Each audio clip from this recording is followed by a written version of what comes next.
بسم اللہ الرحمن الرحیم۔ السلام علیکم دوستو۔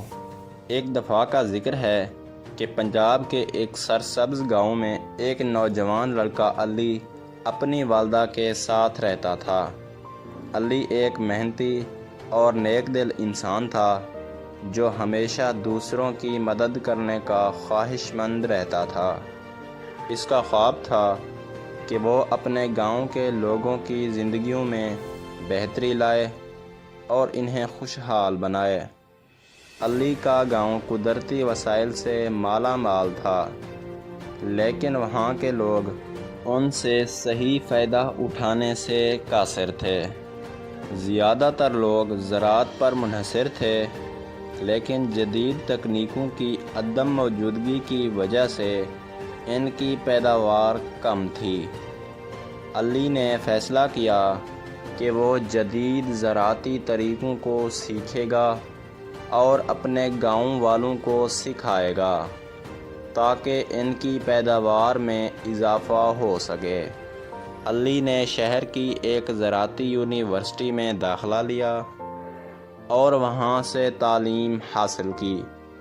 اس نے مختلف فصلوں کی کاشت کے جدید طریقے، پانی کی بچت کی تکنیکیں اور زمین کی زرخیزی بڑھانے کے طریقے سیکھے۔ تعلیم مکمل کرنے کے بعد علی واپس اپنے گاؤں آیا اور اپنے علم کو عملی جامہ پہنانے کا ارادہ کیا۔ علی نے گاؤں کے لوگوں کو اکٹھا کیا اور انہیں جدید زراعتی تکنیکوں کے بارے میں بتایا۔ شروع میں کچھ لوگ ہچکچاہٹ کا شکار تھے، لیکن علی کی محنت اور خلوص دیکھ کر وہ قائل ہو گئے۔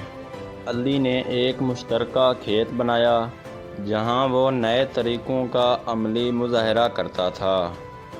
اس نے ڈرپ اریگیشن، کمپوسٹ کھاد اور فصلوں کی گردش جیسے طریقے متعارف کرائے۔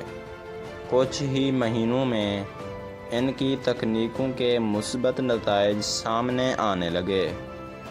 فصلوں کی پیداوار میں اضافہ ہوا، زمین کی زرخیزی بہتر ہوئی اور پانی کی بچت ہونے لگی۔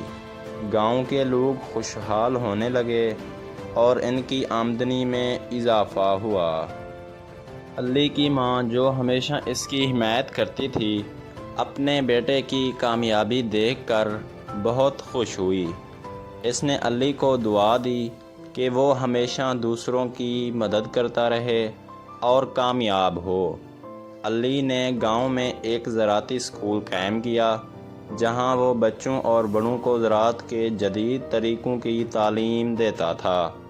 اس کا مقصد تھا کہ گاؤں کے ہر فرد کو خود کفیل بنایا جائے تاکہ وہ اپنی زمین سے زیادہ فائدہ اٹھا سکیں۔ ایک دن گاؤں میں ایک تاجر آیا جو علی کی کامیابیوں کے بارے میں سن چکا تھا۔ اس نے علی کو پیشکش کی کہ وہ اپنی مصنوعات کو شہر میں فروخت کرے تاکہ گاؤں کے لوگوں کو مزید منافع حاصل ہو۔ علی نے اس پیشکش کو قبول کیا اور گاؤں کے لوگوں کے ساتھ مل کر ایک کوآپریٹو سوسائٹی قائم کی جو ان کی مصنوعات کو منڈی تک پہنچاتی تھی۔ اس سوسائٹی کی مدد سے گاؤں کے لوگوں کو ان کی محنت کا مناسب معاوضہ ملنے لگا اور ان کی مالی حالت مزید بہتر ہوئی۔ علی کی قیادت میں گاؤں کی ترقی کی راہ پر گامزن ہوا اور دوسروں گاؤں کے لیے مثال بن گیا۔ علی کی کہانی ہمیں سکھاتی ہے کہ علم اور محنت سے ہم اپنی اور دوسروں کی زندگیوں میں مثبت تبدیلی لا سکتے ہیں۔ اگر ہم خلوص دل سے کام کریں اور دوسروں کی بھلائی کو مقدم رکھیں تو کامیابی ہمارے قدم چومتی ہے۔ مزید ایسی کہانیوں کے لیے میرے چینل کو لازمی لائک اور سبسکرائب کریں اور ساتھ میں دیے گئے گھنٹی کے نشان کو دبانا نہ بھولیں۔ شکریہ دوستو۔